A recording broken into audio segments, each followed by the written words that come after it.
I've decided to name today's cocktail 2192, and if any of you nerds can figure out why, let me know in the comments. To make my head-melting 2192 cocktail, you'll need an orange Godzilla energy drink, tequila, a cinnamon whiskey, a ginger liqueur, peach syrup, and a habanero pepper. In a shaker, combine 3/4 of an ounce of tequila, a ½ ounce of that cinnamon whiskey, a ½ ounce ginger liqueur, a ½ ounce peach syrup, and a small slice of that habanero. Give that a quick dry shake, and then strain it to make sure you don't get any seeds or anything in there, over ice. Top that off with about 4 ounces of that orange energy drink, and good luck. I mean, enjoy. Cheers! Put up for pre-order back in October 2022, Super7 finally delivered on their third wave of Godzilla Ultimates over a year later, but boy did they deliver. This figure, dubbed the 1200 degrees Celsius version, is a knockout. Yes, the package looks great too, but you gotta release this beast. For the first wave, sure, maybe keep it in the box, but not this. The first wave was met with mixed reviews. The Rose Biollante was more or less a hit, but people were overall unimpressed with the Godzilla. Same with the second wave. The Godzilla was the weakest of the two. But for wave 3, this Godzilla shines. Like, literally, it's translucent plastic. So first, plug that tail in.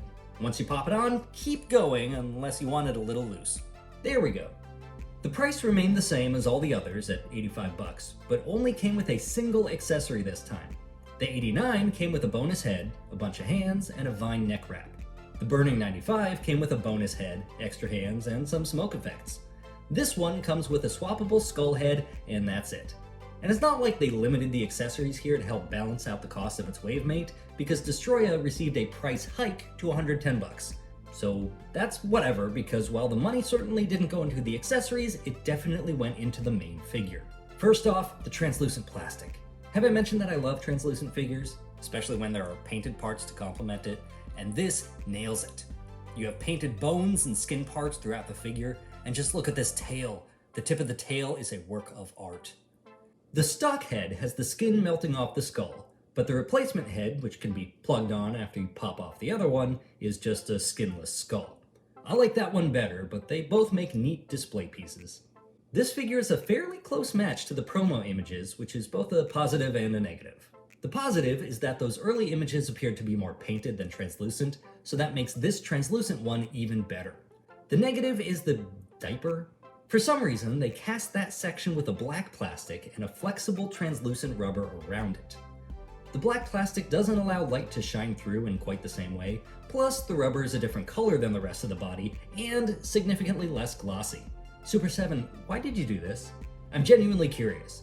But it's a disappointing thing, having that be right there in front, taken away from the otherwise gorgeous piece. Now this figure is unprecedented. I mean, we've gotten many Meltdown Godzillas over the years, usually a burning Godzilla with just translucent orange vinyl. We've gotten some Godzilla skeletons as well. We've had a couple burning Godzilla figures that use clear parts to mimic the bones or melted spots, like the Forever series figure or scaled down Toys Dream Project one. James Groman has that more zombie-esque one that has been repainted in Meltdown colors. So yeah, we've had options, but nothing like this where Godzilla is literally melting off his bones. If there actually has been one, please let me know. I mean, I made some customs back in high school, but that doesn't count. At just over 8 inches tall, this one is too large to scale with the monster arts, but I think this one works best as a standalone piece.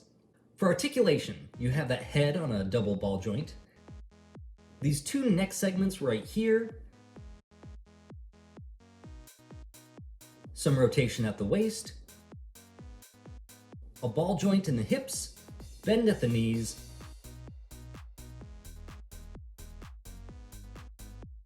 rotation in the ankles, and just a bunch of ball joints in that tail with what, like 16 segments? A couple of joints in the shoulders, except for the left shoulder on mine, which is stuck here, but that doesn't bother me because I don't need to rotate it that way. Biceps, elbows, and wrists. And finally, for the first time in the Godzilla Ultimates line, jaw articulation. Why here, finally? I don't know, but I'm not complaining. Now, this isn't the most screen accurate. It's definitely an interpretation, but it's an interpretation that I love. You have some more zombie elements to it, especially the chest, but you also have those legit melting dorsal spines, which is a nice touch. I also can't get over their use of the translucent plastic. For the Burning Godzilla in Wave 2, they used it for the dorsals, but not for the rest of the body, which I thought was kinda silly. It bugs me when there are parts that should be translucent, but some of them are just painted instead. Just go all in on one or the other, none of this mix and match stuff. It's jarring. So glad they went full translucent on this guy. For those who've been hesitant about the Ultimates line, especially if you gave up after the first wave, definitely consider this one. Not that I have a horse in this race, it's not like Super7's paying me to say any of this or sending me free stuff. I just love when weird things that I love bring other people joy and continue to get made. That's what I want to see with this line. Give us the things that don't yet exist as articulated figures, like the Rose Biollante or this melting one. Give us a Godzillasaurus, Space Godzilla in flying form, maybe a baby Godzilla with its egg.